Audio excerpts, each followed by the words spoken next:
ॐ श्री गुरुभ्यो नमः। ॐ श्री गुरुभ्यो नमः। ॐ श्री गुरुभ्यो नमः।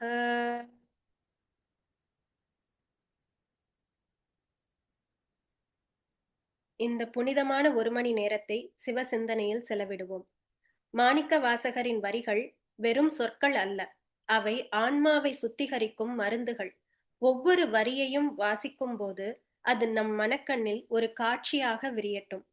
தெளிவு பிறக்கும் போது ஏற்படும் மகிழ்ச்சியும் இறைவனுக்கே, தெளிவற்ற நிலையில் ஏற்படும் தவிப்பும் அவனுக்கே. உணர முடிந்தால் அது அவன் அருள், உணர முடியாமல் தவித்தால் அது நம்மை பக்குவப்படுத்த அவன் நடத்தும் நாடகம்.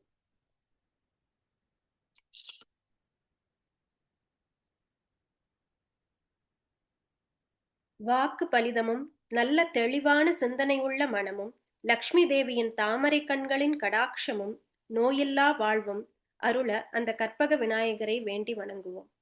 விநாயகர் வணக்கம் சொல்ல வராங்க மீனா மாணிக்கமாச்சி. வாக்குண்டாம் நல்ல மனமுண்டாம் மாமலரால் நோக்குண்டாம் மேனி நுடங்காது பூக்கொண்டு துப்பார் திருமேனி தும்பிக்கை யான்பாதம் தப்பாமல் சார்வார் தமக்கு. சிவா திருச்சிற்றம்பலம். தேங்க்யூ ஆச்சி. எவ்வுயிர்கள் ஆயினும் தம்மறிவால் உணர்வதற்கும் ஓதுவதற்கும் அரியவன். அவனை மனத்தால் உணர்வதும் மொழியினால் ஓதுதலால் அடைவதும் அவ்வளவு எளிதானது அல்லவாம். அப்படியே அறிவதற்கு அரியவனாய் இருப்பவனாக இருப்பினும் தன்னை அடைந்து உய்ய வேண்டும் எனும் பெரும் கருணையை கொண்டவனாய் இருக்கிறானாம். அவன் கருணையே அவனை அடைவதற்கான கருவி. பிறைச்சந்திரனையும் கங்கையையும் தன் திருச்சடையில் அணிந்து பல்லுயிர் காக்கும் பண்பை பெற்றவனாம். அளவிட இயலாத ஒளியினை உடையவனாம். அவனை வாழ்த்தி வணங்குவோம். உலகெல்லாம் உணர்ந்து ஓதற்கு அரியவன் நிலவுலாவிய நீர்மலிவேணியன் அலகில் சோதியன் அம்பலத்தாடுவான் மலசிலம்படி வாழ்த்தி வணங்குவாம். சிவா திருச்சிற்றம்பலம்.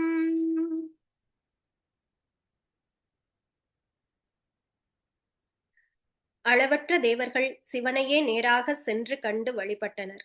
ஆயினும் அவர்கள் பின்பும் துன்பம் இன்றி வாழ்ந்ததாக வரலாறில்லை. பின்பும் துன்பம் எய்தியதாகவே வரலாறுகள் உள்ளன. ஆகையால் என்றும் துன்பமில்லா வாழ்வை பெறும் வகையில் இறையை வழிபட்டு அவரை அடைந்த குருவை நாம் வழிபடில் சிவனை நாமும் அடைதல் கூடும். குருவணக்கம் சொல்ல வராங்க தீபா. திருச்சிற்றம்பலம். சிவனை வழிபட்டார் எண்ணிலி தேவர்கள், அவனை வழிபட்டங்கு ஆமாறு ஒன்றில்லை. அவனை வழிபட்டங்கு ஆமாறு காட்டும் குருவை வழிபடில் கூடலும் ஆமே. திருச்சிற்றம்பலம். திருச்சிற்றம்பலம். தேங்க்யூ தீபா. பாண்டியனின் வெப்ப நோய் தீர்த்து சைவத்தை நிலைநாட்டிய சீர்காழி பிள்ளையின் திருவடிகளுக்கும், கடலில் கல்லையே தெப்பமாக கொண்டு கரை சேர்த்த திருநாவுக்கரசரின் மலர் அடிகளுக்கும், இறைவனை தோழனாக கொண்டு திருநாவலூரில் அவதரித்த வன் தொண்டரின் பாதங்களுக்கும், திருவாசகம் தந்து இறைவனை அன்பால் கட்டி போட்ட திருவாத ஊரரின் பொன்னடிகளுக்கும் போற்றி சொல்ல வராங்க வள்ளிமையப்பன். சிவா திருச்சிற்றம்பலம். நால்வர் துதி. பூழியர்கோன் வெப்பொழித்த புகழியர்கோன் கழல் போற்றி, ஆழிமிசை கல்மிதப்பில் அணைந்த பிரான் அடி போற்றி, வாழி திரு நாவலூர் வன் தொண்டர் பதம் போற்றி, ஊழிமணி திருவாத ஊரர் திரு தாழ் போற்றி, சிவா திருச்சிற்றம்பலம். வா திருச்சிற்றம்பலம். தேங்க்யூ வள்ளி. இன்றைக்கு திருவாசகத்தின் 8வது பாடல் ஆனந்தத்து அழுந்தல். ஆனந்தத்தில் அழுந்துவது, ஆனந்தம் அடைதல். ஆனந்தம்னா என்னன்னா, நம் உடல் திருப்தி அடைந்தால், உடலுக்கு தேவை அது கிடைத்தால் அது மகிழ்ச்சியாம். மனதுக்கு தேவையானது கிடைத்து அதனால் திருப்தி அடையும் தன்மைக்கு இன்பம்னு பொருளாம். அதே உயிரின் தேவைக்கு அந்த உயிர் திருப்தி அடைந்தால், அந்த ஆன்மா திருப்தி அடைந்தால் அது ஆனந்தம்னு பெயராம், பொருளாம். அந்த ஆன்மாவானது திருப்தி அடைந்தால் எப்படி இருக்கும்? உடல் தேவை, உடல் மனம் உயிர் எல்லா தேவைகளும் பூர்த்தி ஆனாதானே ஆன்மா. ஏன்னா நாம் இந்த உடலால இப்ப ஏதோ ஒண்ணு சாப்பிடுறோம்.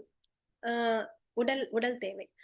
ஏன்னா உடலுக்கு முதல் தேவை அந்த முதல்ல ஒரு குரு வந்து பிரம்மம்னா என்ன அப்படின்னு கேட்டப்போ அந்த சிஷ்யர் சொன்னாராம், உணவுதான் பிரம்மம். ஏன்னா உணவுலதான் தொடங்குது எல்லாமே, அப்புறம் உணவுலதான் முடியுது அப்படின்னு சொன்னோன்னே குரு வந்து அதை வந்து நிராகரிக்கலையாம், ரிஜெக்ட் பண்ணலையாம். உடனே சொன்னாரா, ஆமா அது சரிதான், ஆனா இன்னும் இருக்கு, இன்னும் என்னன்னு போய் தேடிட்டு வா அப்படின்னு சொன்னாராம்.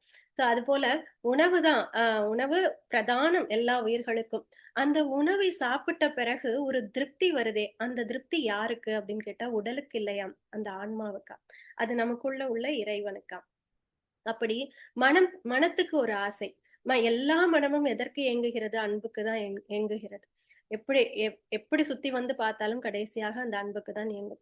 அந்த அன்பு கிடைத்தால் ஒரு திருப்தி வரக்கூடியது அந்த இன்பம். அதுவும் ஆன்மாதான் அந்த திருப்தியை அனுபவிக்கிறது. அப்படி இந்த ஆன்மா சகலமும் திருப்தியாகி அந்த ஆன்மாவே திருப்தி ஆயிடுச்சுன்னா அப்படி எப்படி ஒரு ஆனந்தம் இருக்கும்? அந்த ஆனந்தத்தை இங்கு மாணிக்க வாசகர் அனுபவித்து விட்டார். அனுபவிச்சதுக்கு அப்புறம் இப்ப அந்த ஆனந்தத்துல இருக்கக்கூடிய ஒரு ஆன்மாவானது பேசுமோ? பேசாது, மௌனத்தில் போய்விடும், சமாதி நிலையில் போயிடும். அப்போ அவர் பேசணும்னு இறைவன் நினைச்சிருக்காரு. அப்ப பேசணும்னா என்ன பண்ணணும்? மறுபடியும் இந்த மனதுக்கு வரணும், மறுபடியும் இந்த எண்ணங்கள் வரணும். அப்ப அதனாலதான் இறைவன் வந்து மறுபடியும் அவருக்கு எண்ணங்களை கொடுத்து இந்த பூலோகத்துல இருக்க வைக்கிறார். அப்ப அந்த நிலையில இருந்து இந்த பாடி கான்சியஸ்க்கு வந்ததுக்கு அப்புறம் தான் இதெல்லாம் எழுதுறார். அப்ப எழுதும் போது அதனால முதல் பாடல்ல அவர் நான் ஆனந்தம் அதான் உன்னை கண்டுவிட்டேன் அப்படின்னு சொல்றாரு. கண்ட பரவசம் அதாவது அந்த ஆனந்தம் என்ன என்பதை அனுபவித்தேன் அப்படின்னு சொல்றாரு. இன்னி நான் விடமாட்டேன் அப்படின்னு சொல்றாரு. அப்புறம் விடமாட்டேன்னு சொல்லிட்டு நீ என்னைய விட்டுட்டு போயிடாதப்பா, மறுபடியும் அந்த ஏக்கம், இந்த கெஞ்சல் எல்லாமே இந்த பாடல்ல தெரியுது. சோ முதல் பாடல் நம்ம பார்க்கலாம்.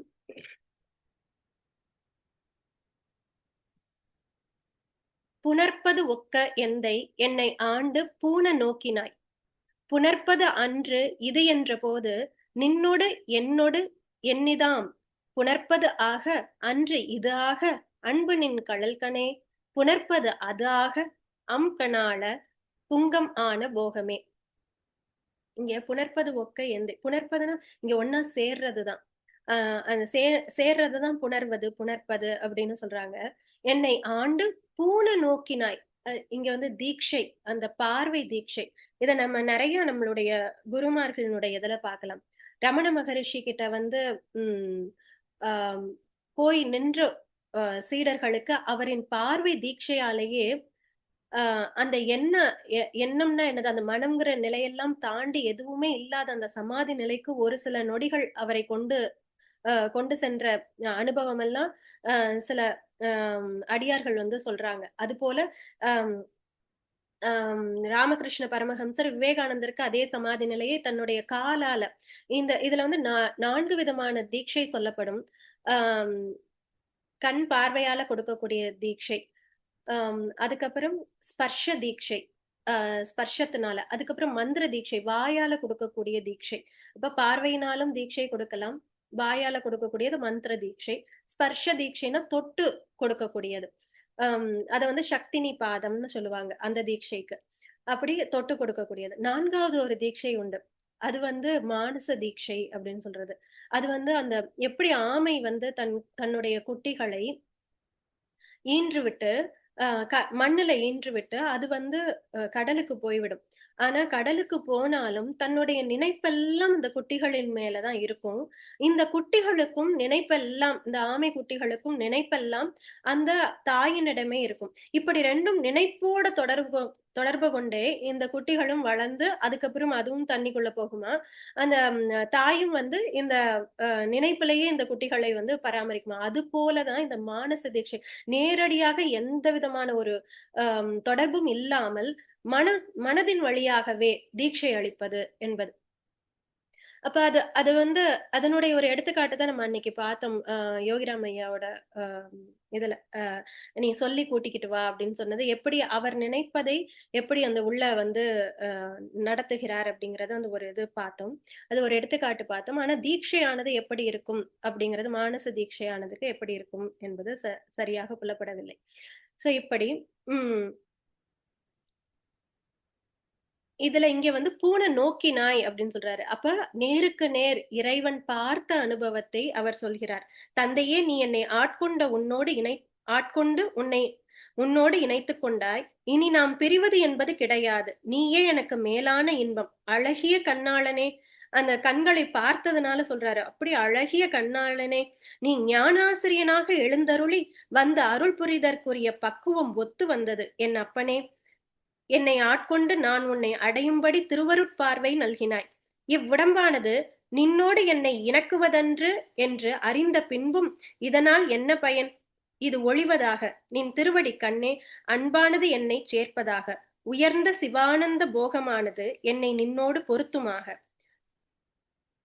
சோ இதுல எப்படி சொல்றாருன்னா, அவருடைய கண்களை பார்த்ததுனால அழகிய கண்ணாளனே அப்படின்னு கூப்பிடுறாரு. நீ வந்து என்னை அடையும்படியாக திருவருட்பார்வை நல்கினாய். இவ்வுடம்பானது நின்னோடு இணக்குவதற்கு அன்று என்று அறிந்த பின்பு. இந்த உடல் இருக்கிறதுனாலதான் என்னால உன்னோட வந்து சேர முடியல. இந்த உடல் இருந்தா உன்னோட அந்த சமாதி நிலையில, அதாவது இந்த உடலை விட்டு வெளியில் சென்று அவரோட இணைந்த அந்த அனுபவம். சமாதி நிலைன்னா அவங்க ஒரு டிரான்செண்டட் நிலையில இருக்கக்கூடிய தன்மை. இது நம்ம நிறைய குருமார்களுடைய சரித்திரத்துல நம்ம பார்க்கலாம் அவர்கள் இருந்த தன்மைய. புட்டபர்த்தி சாய்பாபா கூட ரமணர் வந்து தன்னுடைய உடலை நீத்த போது 1959 நினைக்கிறேன். சரியான ஆண்டு எனக்கு ஞாபகம் இல்ல. ரமண மகரிஷி சமாதி எய்தின நாள். அன்றைக்கு வந்து தொலைத்தொடர்பெல்லாம் அவ்வளவு எளிதானதாக இருக்காது இல்லையா? அப்போ ரமணர் வந்து சித்தி ஆகும் போது அன்னைக்கு நைட் வந்து புட்டபர்த்தி சாய்பாபாவோட இருந்த அடியார்கள் சொல்றாங்க, திடீர்னு சாய்பாபா கீழே உட்கார்ந்திருக்கும் போது அவருடைய உடல் வந்து சாய்ந்ததாகவும் 2 பேர் அவங்கள தாங்கி பிடிச்சதாகவும், அதுக்கப்புறம் உடல் வந்து மேல அப்படியே மேல கொஞ்சம் கொஞ்சமா பறக்கும் நிலைமைக்கு இருந்து, அதுக்கப்புறம் அவர் கொஞ்ச நேரம் கழிச்சு கீழே திரும்ப அந்த சுய நினைவுக்கு வர்றாங்க. வந்ததுக்கு பிறகு சொல்றாங்க, ரமணர் வந்து இறையோட கலந்துட்டார் அப்படின்னு சொல்றாங்க. இது அன்னைக்கு நைட்டு நடக்குது. மறுநாள் தான் நியூஸ் பேப்பர்ல ரமணர் சித்தியான செய்தி வந்து வெளியாகுது. அப்படிங்கிறத சாய்பாபாவினுடைய அணுக்கு தொண்டர்கள் வந்து அதை வந்து ஷேர் பண்றாங்க. அப்படி இதை எதற்கு சொல்ல வந்தோம்னா, அந்த அந்த உடலை விட்டு வெளியில் சென்று அந்த அனுபவத்தை அடைதல் அப்படிங்கிறது சமாதி நிலை அப்படின்னு சொல்றோம். அதை அடைந்த பிறகு இந்த உடலுக்கே வர்றாங்க. வந்ததுக்கு அப்புறம் தான் இதை சொல்றாரு அவரு. சோ நின் திருவடி கண்ணே அன்பானது என்னை சேர்ப்பதாக. உயர்ந்த சிவானந்த போகமானது என்னை நின்னோடு பொருத்துமாக. அந்த உயர்ந்த சிவானந்த போகம் எனக்கு கிடைக்கணும்னா இந்த உடலோடு இருக்கிறது சரியா வராது அப்படின்னு சொல்றாரு. அதனால எப்படி ஒரு பிள்ளை வந்து ரொம்ப நாள் பார்க்காம திரும்ப அம்மாவை பார்த்துச்சுன்னா எப்படி சேலையை புடிச்சுக்கிட்டு விடமாட்டேன்னு சொல்லுவது போல பிடிவாதமாக சொல்றாரு. நான் ஒரு தடவை அனுபவிச்சு பார்த்துட்டேன், இனி நான் வந்து விடமாட்டேன், எனக்கு இது வேண்டாம் அப்படின்னு அந்த பிடிவாதமாக சொல்றது போல இந்த பாடல் அமைந்திருக்கு. உமா சைன் அப் பண்ணிருக்காங்க. படிங்க. திருச்சிற்றம்பலம்.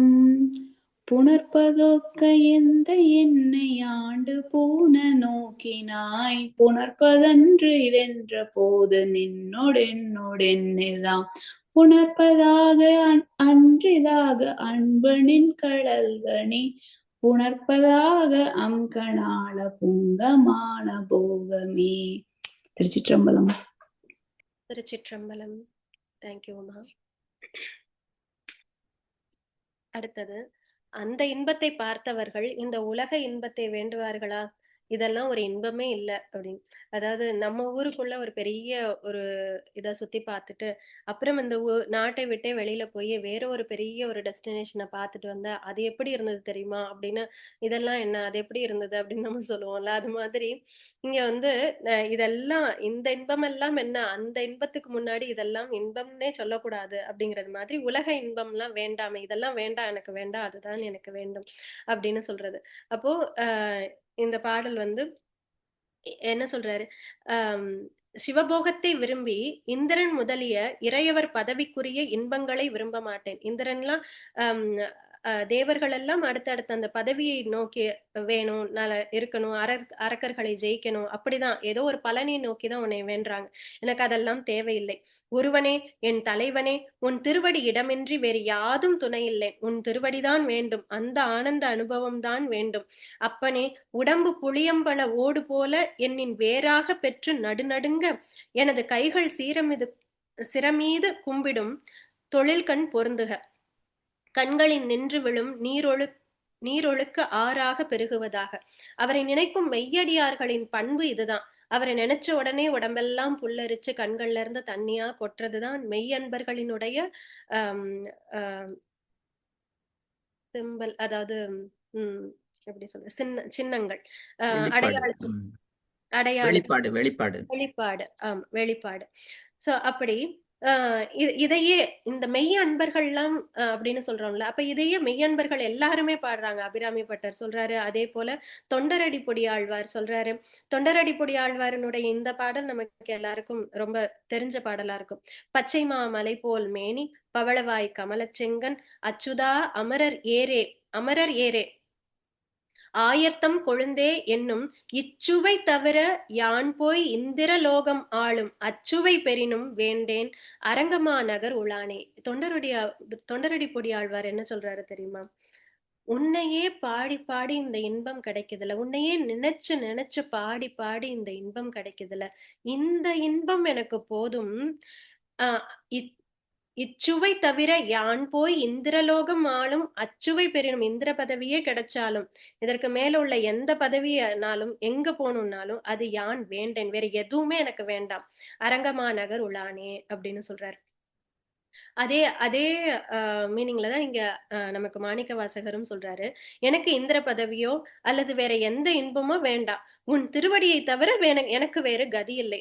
சிக்கனை பிடித்தேங்கிறது நம்ம மாணிக்க வாசகர் தான். அந்த திருவடியை விடவே இல்லை. இங்க திருவாசகத்துல இங்கதான் இப்பதான் கண்களை பத்தி சொல்றாரு.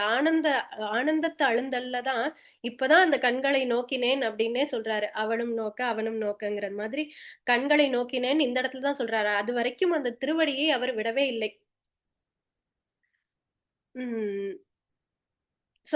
இது வந்து ஒரு வைராகியமான ஒரு இதை வந்து குறிக்கிறது. இதை நம்ம படிக்கலாம். இங்க யாரும் சைன் அப் பண்ணல, யாராவது படிக்கிறதுனா ஹேண்ட் ரைஸ் பண்ணுங்க. மாணிக்கமன் அண்ணே படிங்க. சிவா திருச்சிற்றம்பலம். போகம் வேண்டி வேண்டிலேன் புரந்தராதி இன்பமும் ஏகனின் கழல் இணை அலாதிலேன் எம்பிரான் ஆகம் வெண்டு கம்பம் வந்து குஞ்சி அஞ்சலி கணே ஆக என் கை கண்கள் தாரை ஆரதாக ஐயனே. திருச்சிற்றம்பலம். திருச்சிற்றம்பலம். சிவா திருச்சிற்றம்பலம். அடுத்த பாடல். ஐய நின்னதல்ல தில்லை மற்றோர் பற்று வஞ்சனேன் பொய் கலந்ததல்ல தில்லை பொய்மையே ஏனனன் எம்பிரான் மை கலந்த கன்னிபங்க வந்து நின்கலர்கனே மெய் கலந்த அன்பரியன் அன்பனுக்கும் ஆக வேண்டுமே. நான் இதுல என்ன சொல்றாருன்னா, நான் வஞ்சகன், பொய் பேசுபவன். ஏன் அப்படி சொல்றாரு? நான் வஞ்சகன், பொய் பேசுபவன்லாம். ஏன்னா மாணிக்க வாசகரனுடைய மனம் எப்படி இருக்குன்னா, நான் உண்மையான அன்பு உன் மேல செலுத்தி இருந்தா, நீ எனக்கு நீ யாருன்னு நீ என்னைய காமிச்சிட்டு விட்டுட்டு போனதுக்கு அப்புறம் என்னோட அன்பு உண்மையா இருந்திருந்தா நான் இந்த உடலை விட்டுட்டு உடனே உன்கிட்ட வந்து சேர்ந்திருக்கணும்ல. நான் அப்படி சேராம உண்டு உடுத்து இங்க இன்னும் இருக்கிறேனே, அப்ப என்னுடைய அன்பு பொய்யோ? அப்படிங்கிற அந்த இதுல வந்து சொல்றார். அப்ப வஞ்சகன்னா என்னுடைய ஐம்புலன்களும் இன்னும் வஞ்சகம் செஞ்சுகிட்டு இருக்கு எனக்கு. ஆஹ் எ- அதனால இந்த உடம்பு பற்றோடு இருக்கிறேன். ஆஹ் ஆனா உன் மேல ஆசை இருக்குன்னு நான் பொய் சொல்றேன். அப்படிங்கறதுனால அந்த பொருள்ல இங்க வந்து நான் வஞ்சகன், பொய் பேசுபவன். ஆனால் உன் மெய்யான அடியவர்கள் உன் திருவடியைச் சேரும் அந்த தூய அன்பை எனக்கும் தர வேண்டும். எப்படி அந்த மெய்யடியார்கள் உன் அடியை வந்து சேர்ந்தார்களோ அந்த அன்பு என்னவென்று எனக்கு தெரியவில்லை, அதை நீ எனக்கு தரணும். ஐயனே, உன்னுடைய ஆதரவின்றி வேறொரு ஆதரவில்லை. அப்படி இருந்தும் கள்வனின் பொய்யினை சார்ந்திருப்பதன்றி பிரிதில்லை. எம் தலைவனே, மை தீட்டிய கண்ணினை உடைய அம்மை பாகனே, நின் திருவடி கண்ணே, மெய்யை சார்ந்த அன்பர்களுடைய அன்பு பொய்மை உடையேனாகிய எனக்கும் வந்து அமைதலை வேண்டுகிறேன். அதை நீதான் எனக்கு கொடுக்கணும். அந்த மெய்யடியார்களுடைய அன்பை நீதான் எனக்கு கொடுக்கணும் அப்படின்னு சொல்லி கேட்கக்கூடிய பாடம் தான் இது. அழகு அழகு பழனியப்பன். ஐயனின்னதல்லதில்லை மற்றோர் பற்று வஞ்சனேன், பொய் கலந்ததல்லதில்லை பொய்மையேன் எனெம்பிரான். மை கலந்த கண்ணி பங்க வந்து நின் கழல்கனே, மெய் கலந்த அன்பரன்பு எனக்குமாக வேண்டுமே, மெய் கலந்த அன்பரன்பு எனக்குமாக வேண்டுமே. திருச்சிற்றம்பலம். சிவா திருச்சிற்றம்பலம். தேங்க்யூ அழகு, நல்லா இருந்துச்சு.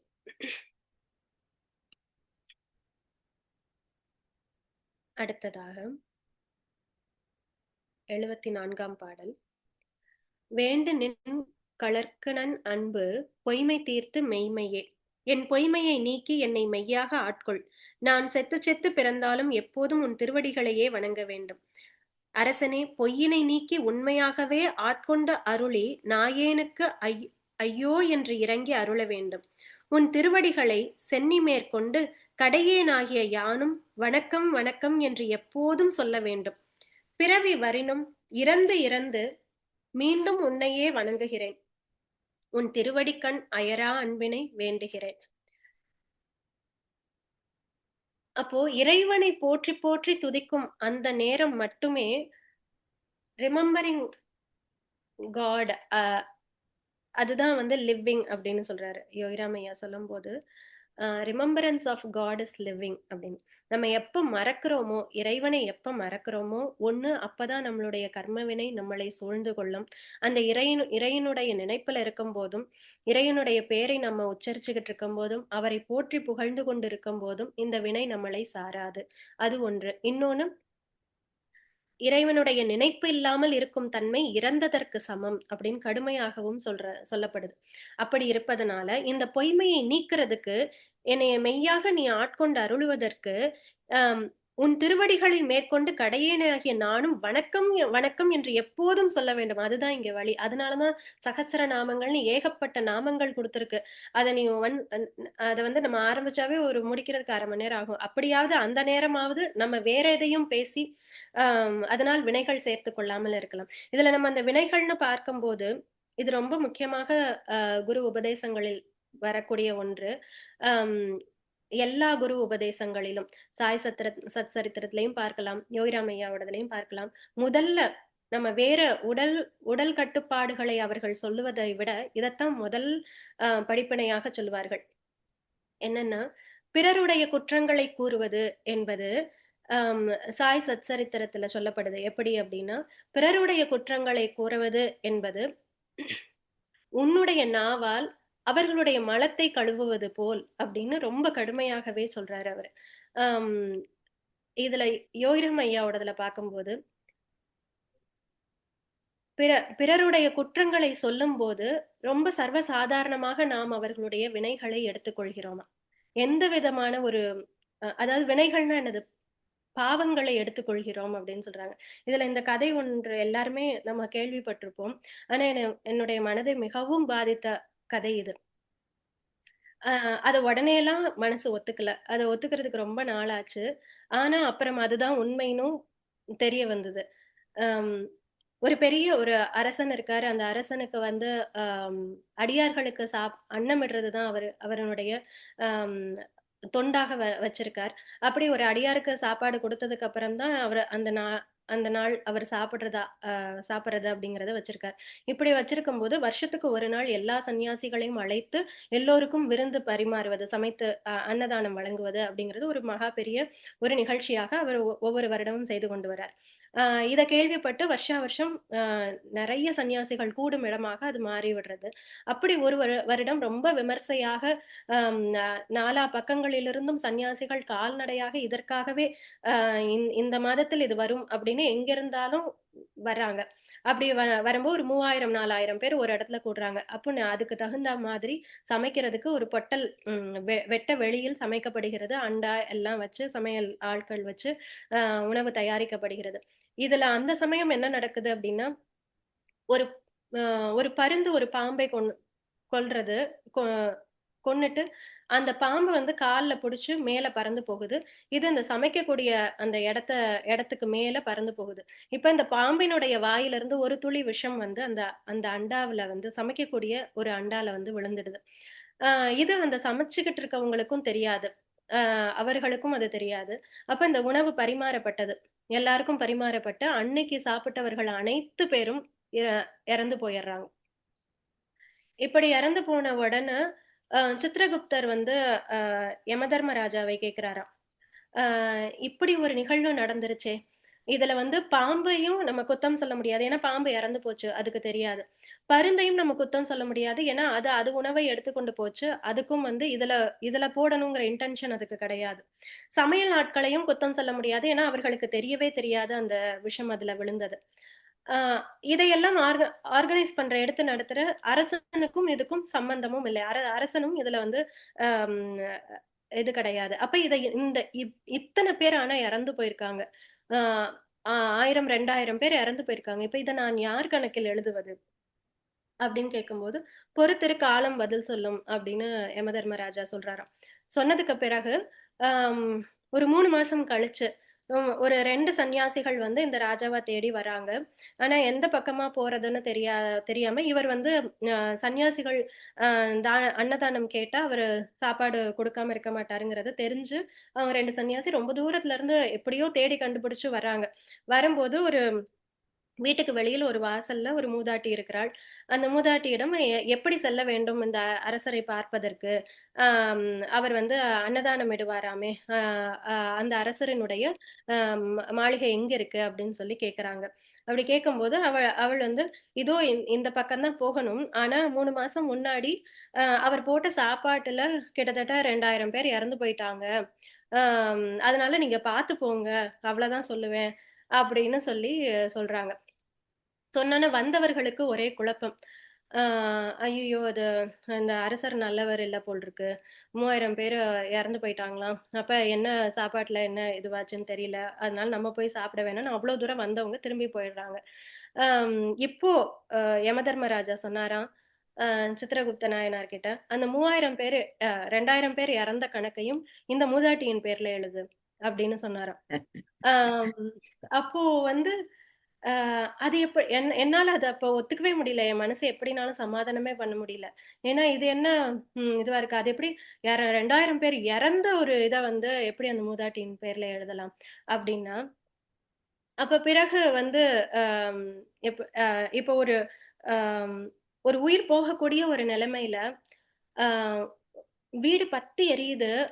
அத நெனச்சு அ மனசு வந்து ரொம்ப இதுவாகி, அப்படியே நெஞ்சு வலிச்சு உயிர் போகக்கூடிய நிலைமையில இருக்கும்போது, அவருடைய மகன் வந்து சொன்னாராம், "அப்பா நான் நேத்து தான் இந்த வீட்ட வந்து வேறு ஒருத்தருக்கு குடுத்து சைன் பண்ணி நான் வந்து காச வாங்கிட்டேன். அதனால இந்த வீடு இப்ப நம்மளோடது இல்லப்பா." அப்படின்னு வந்து சொன்னாராம். சொன்ன உடனேயே அந்த போய்க்கிட்டு இருந்த உயிர் எங்கிருந்தோ திரும்ப வந்துடுச்சு. அப்ப அந்த உயிரை காப்பாத்துன கணக்கு அந்த மகனின் பேர்ல சேருது. ஏன்னா உயிர் காக்கப்பட்டது. ஆனால் அதுபோல நம்ம சொல்லக்கூடிய சொல் தானே அப்படின்னு நெனைக்கிறோம். ஆனா அது சொல் கிடையாது. அது எந்த வினையை ஆற்றுகிறதோ, அந்த அத்தனை அந்த இருந்த இடத்துல இருந்தே பாவ புண்ணியங்களை சொல்லாலே சேர்த்து கொள்ளலாம். அப்படிங்கிறதுனாலதான் இங்க வந்து ஆம், இன்னொன்னு சொல்றாங்க. அதாவது இப்ப நம்ம சொல்லக்கூடாது. இது இறைவனை நோக்கி நம்மளுடைய நினைப்பெல்லாம் திருப்பணும் அப்படின்னு சொல்லிக்கிட்டு இருக்கும் போதே, நம்ம வந்து நான் பொய்யானவன், நான் வைக்கிற அன்பு சரிதானா, நான் பண்றது சரிதானா, நான் எனக்கு இவ்வளவு குறைகள் இருக்கேன்னு கான்ஸ்டன்டா நம்மளுடைய மனசையே அனலைஸ் பண்ண சொல்லுது இங்க திருவாசகத்துல. மாணிக்கவாசகர் சொல்றது திரும்ப திரும்ப திரும்ப நம்மளுடைய மனசையே அனலைஸ் பண்ண சொல்லும் போது நமக்கு வந்து we don't find any time to analyse others. அதுதான் இதோட மெயின் கான்செப்ட்னு நான் நினைக்கிறேன். ஏன்னா மத்தவங்கள பத்தி சிந்திக்கிறதுக்கு நமக்கு நேரமே இருக்காது இங்க. நம்மளையே நம்ம நினைக்கும் போது மற்றவர்களை பத்தி நினைக்கிறதுக்கு நேரமே இருக்காது. இது ஒன்று. இன்னொன்று, நம்மை பற்றி பிறர் சொல்லும் போது ஒருவேளை நம்ம யாரையும் சொல்லலைங்கிறது ரொம்ப கான்சியஸா இருக்கும். ஆனா நம்மளை யாராவது பிறர் சொல்லும் போது என்ன செய்யறது அப்படின்னா அது ரொம்ப கஷ்டம்தான். ஆனா குரு யோகிராமையா என்ன சொல்றாரு, ரொம்ப வேடிக்கையான இது. உம் ஆம், அதாவது இது வந்து கபீர் தாசருடைய இதுல வருது, அவருடைய பாட்டுல வருது. அந்த பாட்டு ஹிந்தில இருக்கு. ஆனா கபீர் தாசர் என்ன சொல்றாருன்னா, ஆம், உன்னை யாராவது வந்து, அதாவது நீ செய்யாத தப்புக்காக செய்யாத தப்பை நீ செஞ்சதாக சொல்றாரா, அவருக்கு ஒரு அவுட் ஹவுஸ் கட்டி கொடுத்து உன் வீட்டுக்கு பக்கத்துலயே வச்சுக்கோ அப்படின்றாரு. ஏன்னா நீ எந்த விதமான கஷ்டமும் படாம அவர் உன்னைய திட்டுறதுனால, உன்னைய பத்தி பழி சொல்றதுனால மட்டுமே உன்னுடைய அனைத்து பாவங்களையும் வாலண்டியரா வந்து வாங்கிட்டு போறாரு. அப்ப அவரை வந்து நீ காலை தொட்டு கும்பிட்டு விழுந்து கும்பிட்டு நீ அவரை நல்லா பாத்துக்கணும் அப்படின்றாரு. சோ அந்த பக்குவம் எல்லாருக்கும் வருமானு தெரியாது. ஆனாலும் அந்த இடத்துல இருந்து விலகி சென்று இது நம்மளுடைய நல்லதுக்கே, நம்ம அனுபவிச்சு தீர்க்க வேண்டியதை அவர்கள் வாயால் சொல்லியே தீர்த்து கொண்டு போகிறார்கள் அப்படின்னு நம்ம மனசை தேற்றிக் கொள்ளக்கூடிய ஒரு வழியாக அதை பார்க்கிறோம். சோ இதெல்லாம் எதற்கென்றால் இங்க மாணிக்கவாசகர் அதெல்லாம் சொல்லல. ஆனா நான் உன்னைய போற்றி போற்றியே இருக்கணும், நான் உன்னை போற்றி போற்றியே சொல்லணும், உன்னைய பத்தியே நினைக்கணும் அப்படிங்கறதுதான் இந்த பாடலினுடைய அர்த்தமாக இருக்கு. ஆஹ் தில்லையாச்சி படிங்க. Sure. Manikam has raised his hand. Hopefully he can sing the next song probably. Okay. அண்ணன் வந்து 7th சாங் பாடலாம். Sure. Okay. வேண்டும் நின் கடல் வேண்டும் நின் கடல் கணன்பு பொய்மை தீர்த்து மெய்மையே ஆண்டு கொண்டு நாயினேனை ஆவ என்று அருளு நீ பூண்டு கொண்டு அடியனேனும் போற்றி போற்றி என்றும் என்றும் மாண்டு மாண்டு வந்து வந்து மன்னனின் வணங்கவே. இதுல திருச்சிற்றம்பலம். சிவா திருச்சிற்றம்பலம். இந்த வரிகளை நான் விட்டுட்டேன். அந்த ஃபர்ஸ்ட் வரிக்கே ரொம்ப பார்த்துட்டோம். மாண்டு மாண்டு வந்து வந்து மன்னனின் வணங்கவே அப்படின்னு.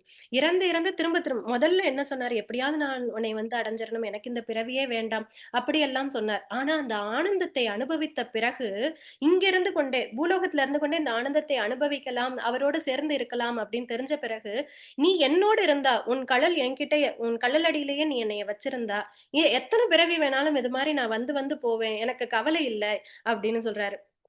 சோ இதையே தான் நம்ம வந்து இதுல பாக்குறோம்.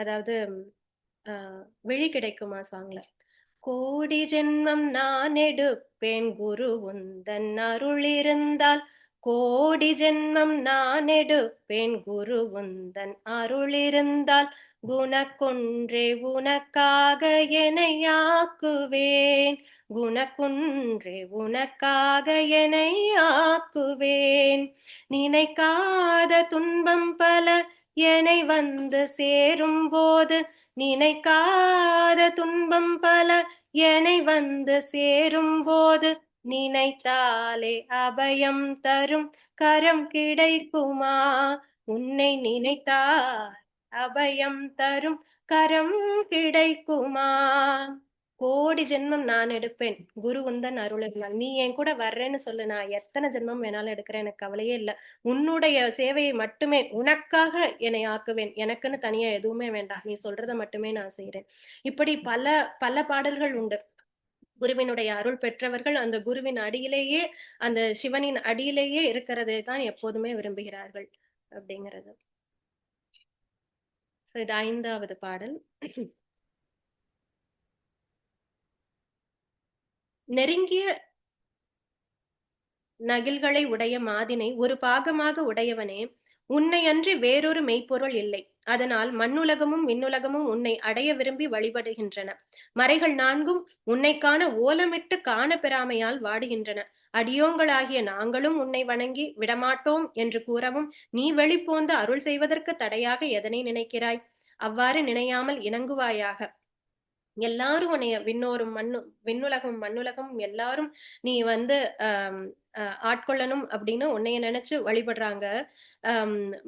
மறைகள் 4 வேதங்களும் ஓலமிட்டு அலறி ஓலமிட்டு உன்னை காண பெறாமையால் வாடுகின்றன. இத லலிதா சகஸ்ரநாமத்திலையும் சொல்லுவாங்க.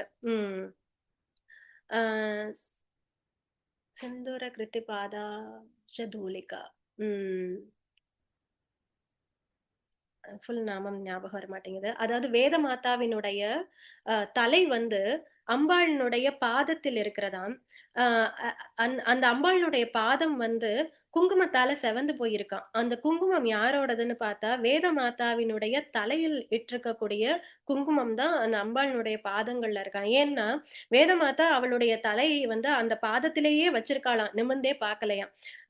அப்படி பாதத்திலேயே வச்சிருந்து அவளுடைய ஆசையை பெறதுக்காக இருக்கா. இது எல்லாம் சொல்லி வேதம் வந்து உருண்டு பரண்டு இப்படி அப்படி இப்படி இல்ல அப்படி இல்ல, அதுல சப்த பிரம்மம் பார்ப்போம், சகுண பிரம்மம் பார்ப்போம், நிர்குண பிரம்மம் பார்ப்போம். சப்த பிரம்மம்னா சவுண்ட் யூனிவர்ஸ், இந்த சப்த பிரபஞ்சமாக எப்படி வந்து அந்த பரம்பொருள் இருக்கிறது அப்படின்னு. சகுண பிரம்மம்னா உருவத்துல எதெல்லாம் உத்தமமானது, அந்த உத்தமமான உருவத்தில் அவள் எப்படியெல்லாம் இருக்கிறாள் அப்படிங்கிறது அந்த உருவத்தில் வகிச்சு கொடுக்கக்கூடியது சகுண பிரம்மம். அதே நிர்குண பிரம்மம் உருவமே அற்ற தன்மையில எப்படி இருக்கிறது. இப்படி பலவிதமாக இறைவனை போற்றி பாடி அதற்கு பெயரிட்டு அழைத்து எல்லாம் சொன்னதுக்கு அப்புறமும் கூட, விழுந்து பரண்டு எல்லாம் சொன்னதுக்கு அப்புறம் கூட என்னால உன்னை ஒரு துளி கூட முழுசா சொல்ல முடியலையே, அவ்வளவுதான் இந்த வாக்கிற்கு அடங்குது, இந்த வாக்குனால அவ்வளவுதான் சொல்ல முடியுது, ஆனா இதுல உன்னுடைய பெருமைக்கு ஒரு துளி கூட நான் சொல்லல அப்படின்னு வேதம் சொல்லுது. இந்த வேதத்தினுடைய பராக்கிரமத்தை நம்ம பார்க்கணும் அப்படின்னா, ஒரு முனிவர் வந்து பிரம்மா கிட்ட ஒரு வரம் கேட்டாரா, நான் வேதம் வந்து ஃபுல்லா படிக்கிற வரைக்கும் நான் உயிரோட இருக்கணும் அப்படின்னு. அப்ப வந்து பிரம்மா வந்து வேத ராசியை காமிச்சார் அப்படின்னு சொல்றாங்க. வேத ராசினா அந்த வேதம் எவ்வளவு இருக்கு அப்படிங்கறத காமிச்சா, அது வந்து இந்த பிரபஞ்சத்தை விட ஒரு இதையே பல்லாயிரக்கணக்கு மடங்கு இருந்தா எப்படி இருக்கும், அந்த அளவுக்கு வேதராசி இருக்கான். இப்ப இவ்வளவும் படிச்சு முடிக்கிறதுங்கிறது முடியாத காரியம். அப்ப என்ன பண்ணலாம் அப்படின்னா, அவ பிரம்மா அதுல இருந்து ஒரு கைப்பிடி அளவு எடுத்து அவரிடம் கொடுத்து, இந்த வேதத்தை நீ படிச்சு முடிக்கிற அளவுக்கு வரைக்கும் நீ இருப்ப அப்படின்னு சொன்னாராம். அந்த முனிவர் இப்ப வரைக்கும் படிச்சுக்கிட்டு இருக்காராம், யுகம் யுகங்களாக படிச்சு கொண்டு இருக்கிறார். அப்படி அந்த வேதம் வந்து அவ்வளவு இருக்கு. அப்ப அந்த வேதம் வந்து நான் ஓலமிட்டு அழுகுதான், என்னைய வந்து நீ சேர்த்துக்கோ அப்படின்னு. சோ நின்ன எய்தல் உற்று உணங்கும். What is it? வேதம் 4 மூலமிட்டு உணங்கும் நின்னை எய்தல் உற்று. வருந்துமா இல்ல கதறும் அப்படிங்கிறதா? கதறும். ஆமா. உணங்கும்னா அதாவது வருத்தப்படுறது, அந்த மாதிரி ஒரு மாதிரி தளர்ந்து போறது, சுணங்குதல்னு சொல்லுவோம்ல, அந்த மாதிரி சுணங்குற மாதிரி. சொல்லக்கூடியன எல்லாம் காதினால் கேட்கப்பட்டவையே. அந்த பரம்பொருள் வந்து இந்த சொல்லுக்கு அடங்காதவர், இந்த காதுங்கிறது ஒரு கருவி, இந்த சப்தத்துக்கு அடங்காதவர், அப்படி இதுக்கெல்லாம் அடங்காதவர்னா அப்பாற்பட்டவர். அந்த நிலைமையில இருக்கக்கூடியவர் இந்த ஐம்பொறிகளால எப்படி வந்து இது பண்றது அப்படி, இதெல்லாம் அடுத்த பாடல்ல வருது. சாரி, இங்க ஓலமிட்டு காணப்பெறாமையால் வாடுகின்றன. அடியோங்களாகிய நாங்களும் உன்னை வணங்கி விடமாட்டோம் என்று கூறவும், நான் உன்னை விடவே மாட்டேன்பா அப்படிங்கறத இந்த இடத்துல சொல்றாரு. அதனால நீ எங்களுக்கு இணங்கு, நீ எங்களுக்கு சரின்னு இறங்கி வந்து எங்களுக்கு வந்து அருள் புரிவாயாக அப்படின்னு சொல்றாங்க. சோ இது வந்து 5. ஜெயம் அவர்கள்.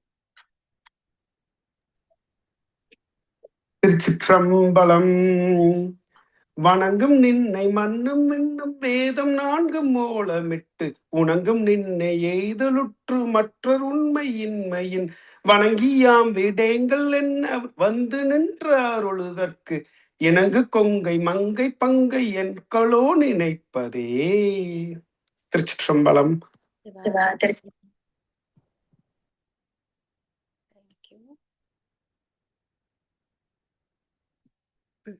அடுத்தது 6வது பாடல். இதுதான் ஐம்புலன்களுக்கு ஐம்புலன்களால் அறிய முடியாதது அப்படின்னு சொல்றது. நின்னை மனம் நினைத்து அறிவதற்காக மேற்பட்டு செல்லும். அது செல்லும் அளவை பொருந்துவதற்கும் சொல்லினால் சிறிதும் கூடவில்லை. இந்த மனதுக்கு வந்து எதை பத்தி நினைக்க தெரியும்? இந்த மனதுக்கு அது மனம்ங்கிறது இந்த ஐம்புலன்களை ஓட்டுகின்ற கருவிதான். இந்த ஐம்புலன்களை மேய்க்கின்ற அப்படின்னு சொல்லலாம்ல. அப்ப யூஸ்வலா மனம் வந்து ஐம்புலன்களை மேய்க்கணும், அதாவது அதை வழி நடத்தணும். அதுதான் அதற்குதான் இந்த மனம் இருக்கு. ஆனா நம்மளுடைய மனமோ எப்படி இருக்கு அப்படின்னா, நம்மளுடைய மனத்தை இந்த ஐம்புலன்கள் இழுத்து செல்லுது. அப்ப இந்த ஐம்புலன்கள் எங்கெல்லாம் செய்யுதோ அங்கெல்லாம் மனம் போகுது. அதுக்குதான் கண்ணதாசன் பாடுறாரு, கால் போன போக்கிலே மனம் போகலாமா அப்படின்னு. அந்த பாடல் ஃபுல்லா தெரியல. ஆனா அப்படி போகலாமா, அப்படி போகக்கூடாது. மனம் சொல்றதைத்தான் இந்த ஐம்புலன்கள் கேட்கணும். அப்படின்னா அது நம்மளுடைய கட்டுக்குள் இருக்கு அப்படின்னு அர்த்தம் இல்லையா? அப்போ மனத்துக்கு அதுதான் தெரியும், அதைத்தான் செய்ய தெரியும். ஆனா இந்த இந்த ஐம்புலன்களுக்கு எட்டாதவர் இல்ல அவரு. அவரை எப்படி ஐம்புலன்களுக்குள்ள அடக்க முடியும்? அப்ப மனதினால் எப்படி அவரை புரிந்து கொள்ள முடியும்? புரிந்து கொள்ள முடியாது அப்படிங்கறதுதான் இதனுடைய அர்த்தமாக வருது. எல்லா உலகுமான உன்னை இந்த உடம்பின் கண்ணுள்ள ஐம்பொறி அறிவுகள் அறிய மாட்டா. எமது தந்தையாகிய நினது திருவடியை அடைய இது எவ்வளவினதோ எவ்விடத்தில் உள்ளதோ தெரிகிறேன். உன்னை அறியறதுக்கு இந்த மனதை தாண்டி எங்க போகணும், எப்படி போகணும் அது தெரியல. இப்போ அவர் பார்த்துட்டு வந்துட்டாருல, பார்த்துட்டு வந்ததுனால இந்த ஐம்புலன்களுக்கு எட்டாது அப்படிங்கறத இங்க நமக்கு சொல்றார். சோ இதையே வந்து நம்ம சிவவாக்கியருடைய ஒரு பாடல்லையும் பார்க்கலாம். நினைப்பதொன்று கண்டிலேன் நீயலாது வேறில்லை, நினைப்புமாய் மறுப்புமாய் நின்ற மாய்கையை அனைத்துமாய் அகண்டமாய் அநாதி முன் அநாதியாய் எனக்குள் நீ உனக்குள் நான் இருக்குமாறு எங்கனே. நினைப்பதற்கு அதாவது நினைப்புமாய் மறுப்புமாய் உன்னோடு சேர்ந்து இருக்கக்கூடிய தன்மையையும் நீதான் கொடுக்கிற, மறுத்து உன்னை விட்டு விலக்கி வைக்கக்கூடிய தன்மையும் நீதான் கொடுக்கிற. என்ன மாயையே, இது எப்படிப்பட்ட மாயை? கடைசியில் எப்படி நீ இருக்கிற அப்படின்னா, எனக்குள் நீ உனக்குள் நான், இப்படி இருக்கக்கூடிய விந்தை தான் என்ன, அதிசயம் தான் என்ன அப்படின்னு சிவவாக்கியர் கேட்கிறாரு அவருடைய பாடல். இப்ப உணர்ந்தவர்களுடைய வாக்கியத்திலிருந்து நாம் அதை ஓரளவு புரிந்து கொள்ள முடிகிறது. இந்த பாடலுக்கு சைன் அப் பண்ணிருக்குது அருண் சைன் அப் பண்ணிருக்காங்க. அருண் பாடு. திருச்சிற்றம்பலம்.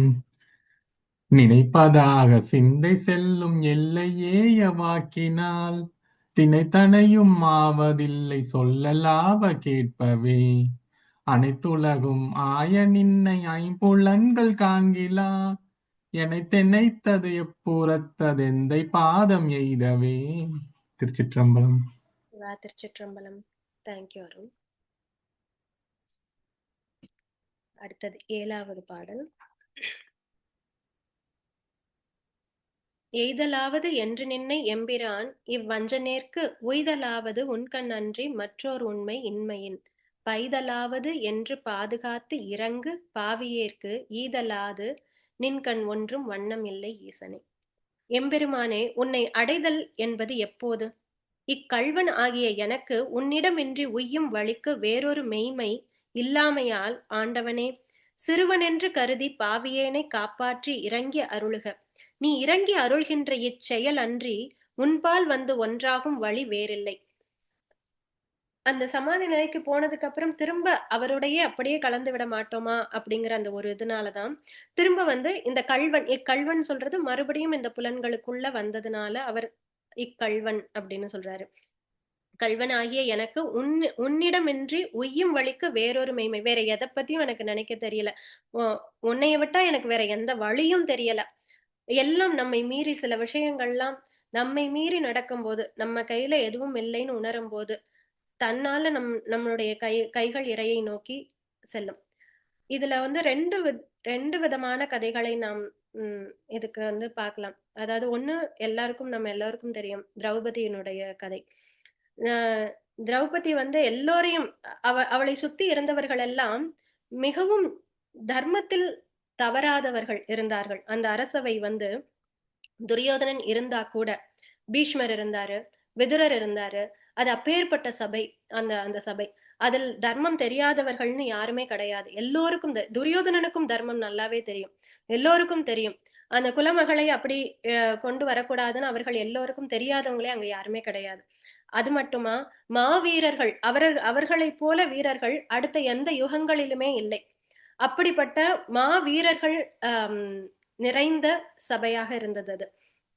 அப்படி இருந்தும் ஒரு குல வதுவுக்கு, அதுவும் அந்த முதல் ஃபர்ஸ்ட் லேடி அப்படின்னு நம்ம இங்க சொல்றோம்ல, அது மாதிரி அவள்தான் ரெப்ரசன்டேட்டிவா இருக்கக்கூடிய அந்த பெண்ணிற்கு நடக்கக்கூடிய இதை தடுக்கிறதுக்கு அங்க யாருமே எந்திரிக்காதது, முன் வரலை அப்படிங்கிறது எவ்வளவு பெரிய ஒரு ஆச்சரியமான விஷயமாக இருக்கு. அது எப்படி அது வந்து சூழ்நிலையினுடைய சதி அப்படின்னு தான் அதை சொல்லணும். அப்படி இருக்கும்போது அப்போ இவ ஒவ்வொருத்தவங்களாதான் கேக்குறா. அங்க இருக்கக்கூடிய பீஷ்மரை கேக்குறா, விதுரர் எந்திரிச்சு சொன்னாரு, ஆனா அங்க அதாவது இங்க என்ன பண்ணுவோம்னா, ஒரு தப்பான விஷயத்த சொல்றவங்க பணத்தாலையும் அதிகாரத்தினாலையும் இதுவா இருக்கும்போது இதை வந்து மாத்தி சொல்றதுக்கு பயந்துகிட்டு சில பேர் சொல்லாம இருப்பாங்க. இதே தக்கன் வேள்வியிலையும் நம்ம பார்த்தோம். தேவர்கள் எல்லாம் பயந்துகிட்டு தான், அடுத்து இவனுடைய கொடுமைக்கு ஆளாகணுமே அப்படின்னு பயந்துகிட்டு தான் வந்து ஈசனை கூப்பிடலைனாலும் நம்ம போவோம்னு போனாங்க. அது போல துரியோதனனுக்கு சொன்னாலும் புரியாது, நம்ம சொல்றதையும் எடுத்துக்க மாட்டான்னு பேசாம இருந்தவங்க. பீஷ்மர் வந்து அவருக்கு ஒரு கொள்கை இருந்தது, ஆனா கொள்கையா தர்மமா அப்படின்னு வரும்போது கொள்கைதான் அது அவருடைய பிரம்மச்சரிய விரதமே அந்த கொள்கைக்காக தான் இருந்தது.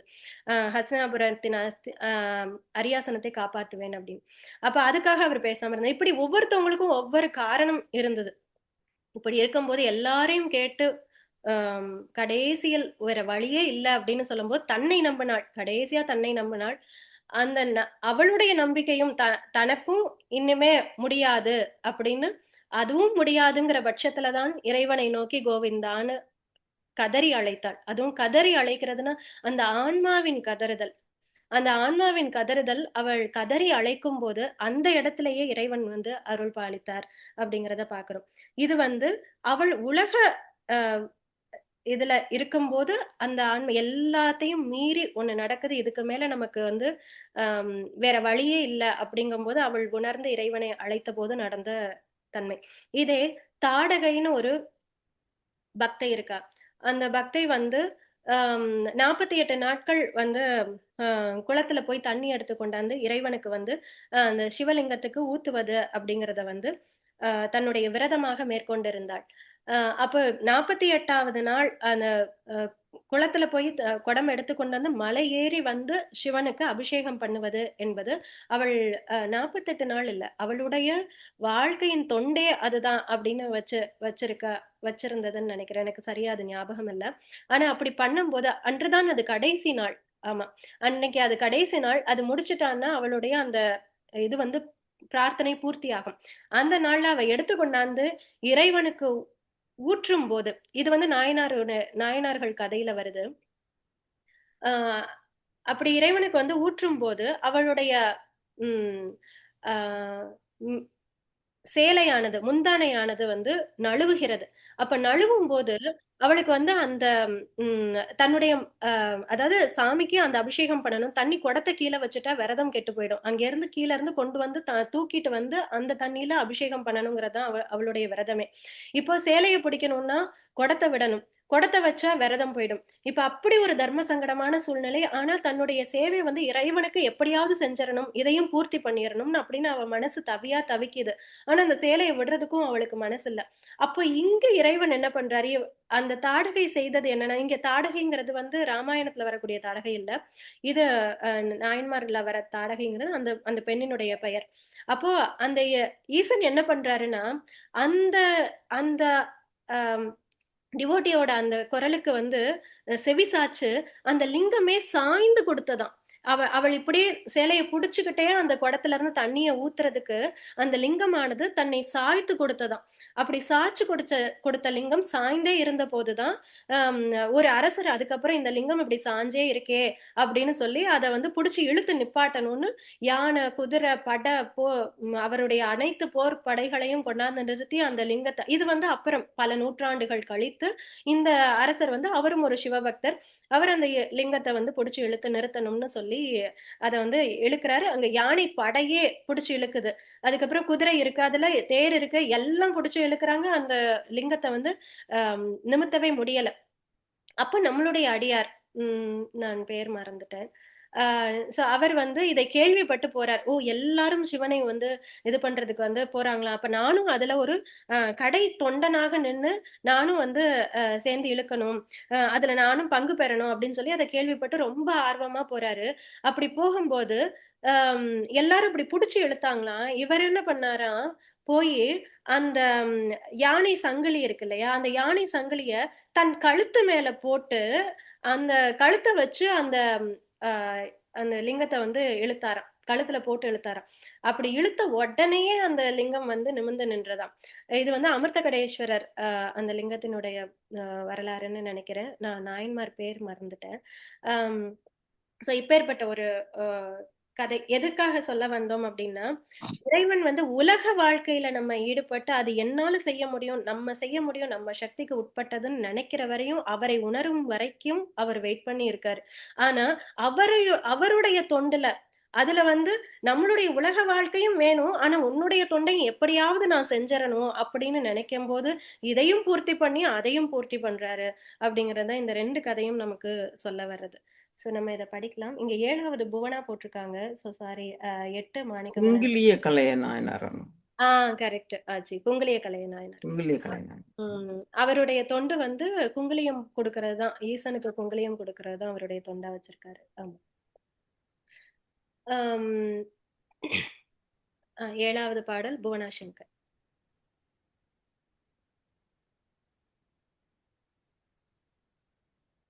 புவனா புவனா படிங்க. தேங்க்யூ.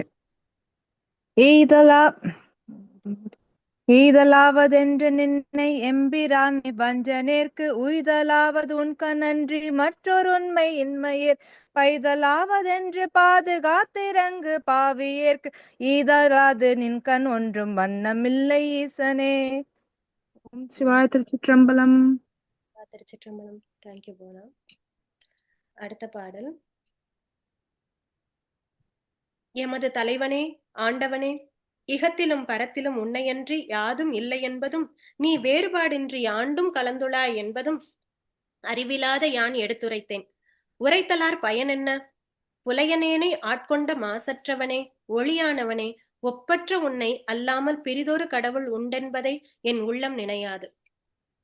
சோ எங்கும் நீந்தா இருக்க, எல்லாத்துலயும் நீந்தா இருக்க, இதை வந்து உன்னையன்றி வேற ஒண்ணுமே கிடையாது அப்படிங்கறத, வேறுபாடு யான்றும் வேறுபாடின்றி எல்லாத்துலயும் நீ கலந்திருக்க அப்படிங்கறத அறிவில்லாத நான் எடுத்துரைத்தேன், சொன்னேன்.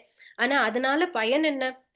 நீ என்ன அதனால பயன் என்னன்னா இதை சொன்னாலும் எப்படி புரிய வைக்கிறது, எப்படி சொல்லி புரிய வைக்கிறது? அதை உணர்ந்தால்தான், அதை அனுபவித்தால்தான் தெரியும் அப்படிங்கறதுதான் அந்த இடத்துல அவர் சொல்றாரு. இதேதான் யோகிராமையா சொல்றாரு. My father alone exists, no one else, nothing else அப்படின்னு சொல்லுவார். அதாவது மை ஃபாதர் அலோன் அப்படின்னா அந்த இறை தன்மையோட கலந்திருக்கும் போது அது ஃபாதர், அங்கிருந்து இறங்கி அந்த பாடி கான்சியஸ்க்கு வந்ததுக்கு அப்புறம் அது சைல்டு, அவருடைய குழந்தை அப்படிங்கிறதும் ஃபாதர் அப்படின்னுங்கிறதையும் சொல்றாரு. அப்போ father alone exist, no one else, nothing else அப்படின்னு ரொம்ப அடிச்சு சொல்லுவாரு, எல்லா தடவையும் சொல்லுவார். அப்ப அது போலதான் இங்க மாணிக்க வாசகரும் சொல்றாரு, நீ எல்லாத்துலயும் நீந்தான் இருக்க, இதை நான் எப்படி சொல்றது? அறிவற்றவன் நான் சொல்றேன், ஆனா இதை எப்படி புரிய வைக்கிறது அப்படின்னு. அறிவற்றவன்னா இங்க அது நம்ம முன்னாடியே பார்த்தோம், தகுதி இல்லாதவருக்கும் அவர் வந்து அந்த எந்த தகுதியும் அவர் எதிர்பார்க்கல, இறைவன் வந்து எந்த தகுதியும் எதிர்பார்க்கல, எல்லாருக்கும் கொடுக்கிறாருங்கிறத நமக்கு புரிய வைக்கிறதுக்காக மாணிக்க வாசகர் அங்கு இதை சொல்கிறார். இதை படிக்கலாம். மாணிக்கவண்ணன். ஈசனேனை ஈசனே நீ அல்லதில்லை இங்கும் அங்கும் என்பதும் பேசினேன் ஒரு பேதமின்மை பேதையேன நெம்பிரான் நீசனேனை ஆண்டு கொண்ட நின்மலா ஓர் நின்னலால் தேசனே ஓர் தேவர் உண்மை சிந்தியாது சிந்தையே. திருச்சிற்றம்பலம். சிவா திருச்சிற்றம்பலம். தேங்க்யூ அண்ணா. தேங்க்யூ. அடுத்த பாடல் 9வது. நீ என்னை ஆட்கொண்ட முன்னாளில் மனம் வாக்கு செயல் உலக கேள்வி நயமில்லாத ஐம்புலன்கள் முதலிய தடைகளாலே உன்னை அடைந்திடாத மூடன் யான். உடனேயே உடல் தீயிற் பொருந்த பெற்று இறந்து வீழ்ந்தேன் இல்லை. மனம் நாணி நாண மிகுதியால் இறந்தேன் இல்லை. எங்கள் அப்பனாகிய உன்னை இன்னும் கூட வந்தடையாது அடைய கருதி இங்கிருப்பேன் ஆயினேன். இது எவ்வளவு பரிதாபம். அதாவது நீ என்னை ஒரு நாள் உன்னுடைய மெய்ப்பொருளை காமிச்ச, உன்னுடைய தன்மையை காமிச்ச, அந்த இன்பத்தை காமிச்சதுக்கு அப்புறமும் கூட நான் திரும்ப இந்த உடல்ல இருக்கேனே. அப்பவே உன்னை அடையிறதுக்கு அந்த நான் உணவு உண்டு சாப்பிடுறதுக்கு அந்த நெருப்பு பக்கத்துல இருந்தது. அப்படி போய் அதுல விழுந்து இறந்து இந்த உடலை விட்டு ஒன்னுகிட்ட சேர்ந்துராம நான் அதை உண்டு உடுத்து இருப்பதற்காக நான் அதுல இன்னும் இருக்கேன். சரி, அது கூட இல்ல, போய் விழுந்து நம்ம பண்றதுக்கு தான் வேண்டாம். ஆனா உன்னை அடையலேன்னு ஒரு சோகத்திலேயே இந்த உடல்ல விட்டேனா? அதுவும் இல்ல, அப்படியும் இல்ல. எங்கள் அப்பனாகிய உன்னை இன்னும் கூட வந்தடையாது அடைய கருதி அடையணும்னு சொல்லி சொல்லி சொல்லி இங்க இருக்கிறேனே, இன்னும் இருக்கிறேனே அப்படிங்கறத இந்த இதுல சொல்றார். அவருடைய மன வருத்தம் இல்ல, ஒரு ஒரு தன்னை நினைச்சே ஒரு பச்சாதாபம், அந்த மாதிரி ஒரு ஒரு உணர்வுல இந்த பாடல், இந்த வரிகள் வருது. அத சொல்லலாம். இங்க யாரும் சைன் அப் பண்ணல, ஹேண்ட் ரைஸ் தில்லையாச்சி பாடு.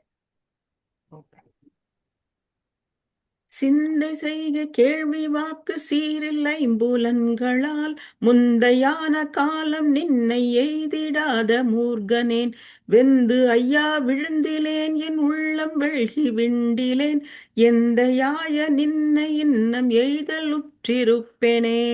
சிவா திருச்சிற்றம்பலம். திருச்சிற்றம்பலம். தேங்க்யூ ஜி, ரொம்ப நல்லா. அடுத்தது 10வது பாடல்.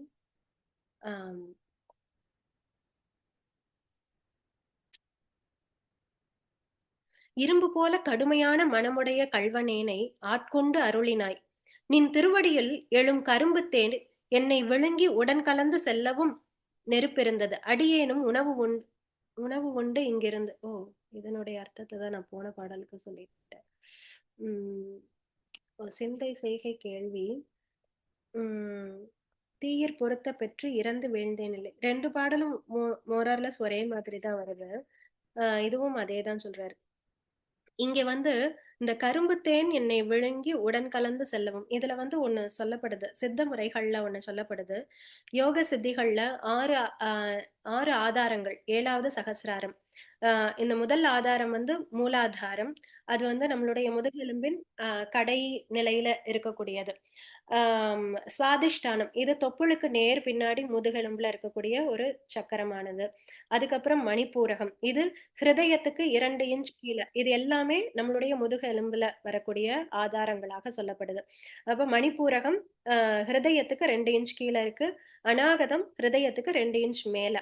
அதுக்கப்புறம் விஷுத்தி சக்கரம், இது தொண்டை பகுதிக்கு நேராக நம்மளுடைய முதுகெலும்புல இருக்கக்கூடியது.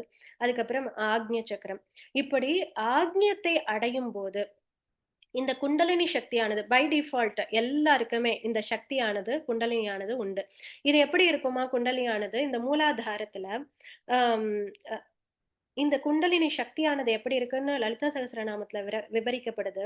தாமரை தண்டினுடைய ஒரு நூலை எடுத்து அந்த நூலை வெர்டிகலா நேராக ஒரு நூலை 100 பங்காக போட்டோம்னா அந்த 100ல் 1 பங்கு எவ்வளவு சன்னமாக இருக்குமோ, எவ்வளவு சின்னமாக இருக்குமோ அந்த அளவு இந்த குண்டலினி சக்தியானது இருக்குமா.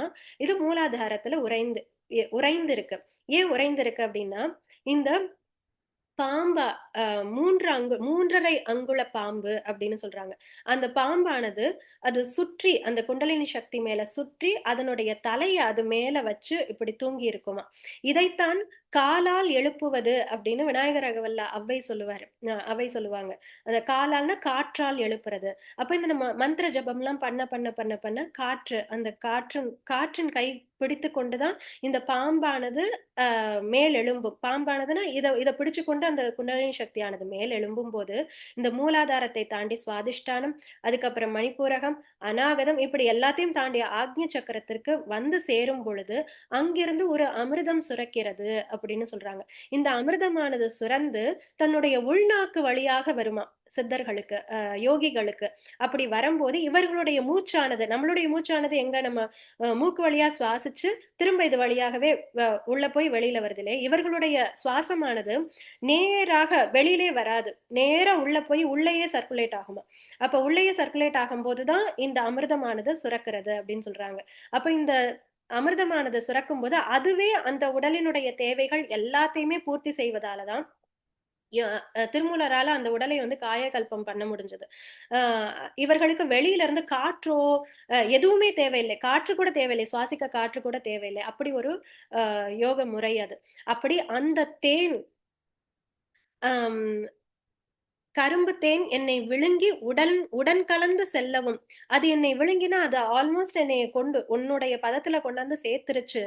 அப்படி சேர்த்தும் எனினும் உடலை நீத்து உன்னை அடையாத நான் உன் மீது அன்பும் உண்டென்று கூறுவது என் அறியாமையே. அப்படி நான் உன்னை அடைஞ்சதுக்கு அப்புறமும் கூட, அந்த ஞான நிலையை அடைஞ்சதுக்கு அப்புறமும் கூட, அந்த ஆனந்த நிலையை அடைஞ்சதுக்கு அப்புறமும் கூட நான் இன்னும் இருக்கேன்னா உன் மேல எனக்கு பாசம் இருக்குன்னு நான் சொல்லலாமா அப்படிங்கறது கேட்டு முடிக்கிறாரு சாலா நாகப்பனாச்சி.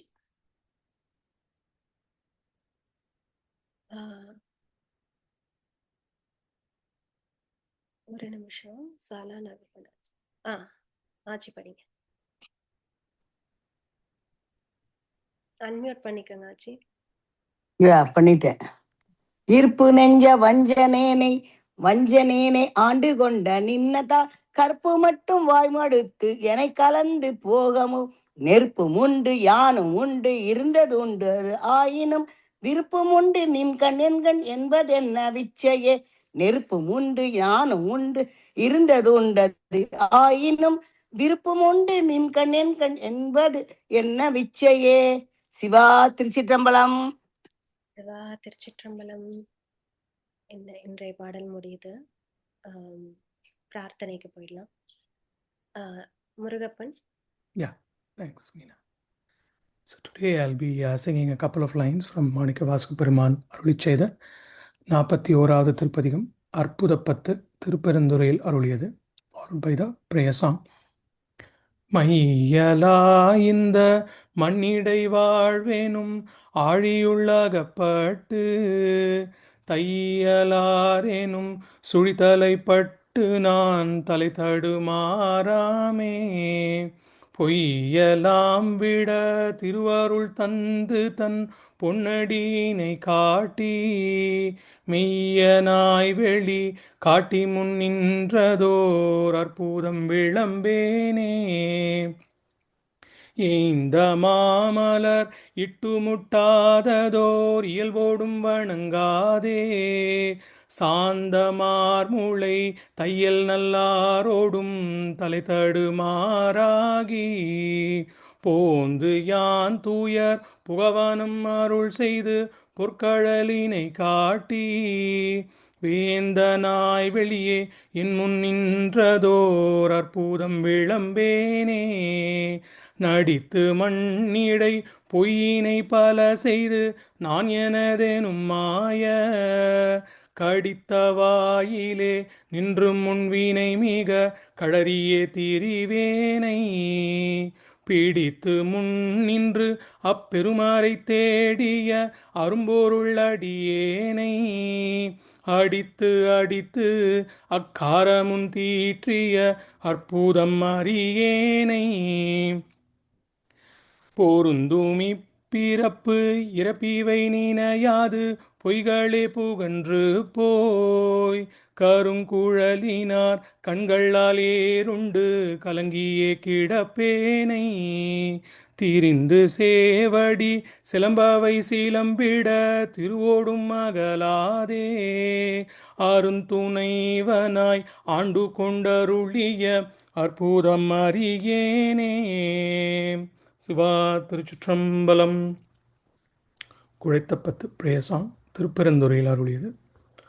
குழைத்தால் பண்டை கொடுவினை நோய் காவாய் உடலாய் உடையாய் கொடுவினையேன் உழைத்தால் உறுதி உண்டோதான் உமையாள் கனவாய் எனையாழ்வாய் பிழைத்தால் பொறுக்க வேண்டாவோ பிறை சேர் சடையாய் முறையோ என்று அழைத்தால் அருளாது ஒழிவதே அம்மானே உன் அடியேற்கே வேண்டத்தக்கது அறிவோய் நீ வேண்ட முழுதும் தருவோய் நீ வேண்டும் அயன்மார்க்கு அறியோய் நீ வேண்டி என்னை பணி கொண்டாய் வேண்டி நீ அது அருள் செய்தாய் யானும் அதுவே வேண்டின் அல்லால் வேண்டும் பரிசொன்று உண்டென்னில் அதுவும் முந்தன் விருப்பன்றே வேண்டும் பரிசொன்று உண்டென்னில் அதுவும் முந்தன் விருப்பன்றே. சிவா திருச்சிற்றம்பலம்.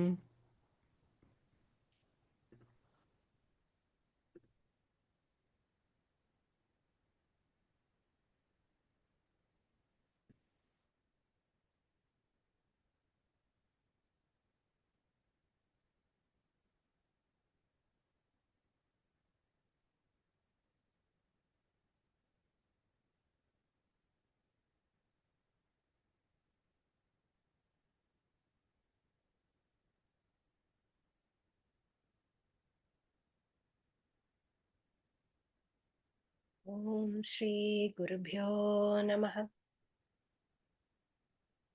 நன்றி, எல்லாருக்கும் நன்றி. Thank you so much. நாளைக்கு பார்க்கலாம். Thank you Meena. Thank you. Thank you Meena. Thank you Meena. நன்றி அச்சி. தேங்க்யூ மீனா. தேங்க்யூ.